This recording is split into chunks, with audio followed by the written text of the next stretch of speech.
Obviously, with the equalities legislation, Mrs. Gom had concerns that it wasn't, it said it was out of kilter, I think was her phrase, with the Equalities Act, which is very current. So as something that has a fairly direct impact from the Equalities Act, do you see her point there that it seems to be disjointed? Completely.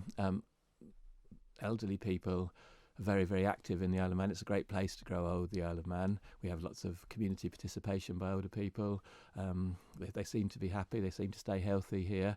And why wouldn't they be involved in jury service? Likewise with disabled people. If the Equality Act doesn't trump the Jury Act, but the Equality Act applies, and we have to change the Jury Act in the light of what I've just said about the need to make sure that everybody understands that people with disabilities and people who've grown older need to be fully respected and need to be involved in these things. You said 2021 is likely to be applicable. Why is it just sheerly down to manpower then? It can't be any sooner? Not only manpower, women power as well. Now, all the Equality Act protected characteristics are really important. There are lots of pieces of legislation that all need to be updated.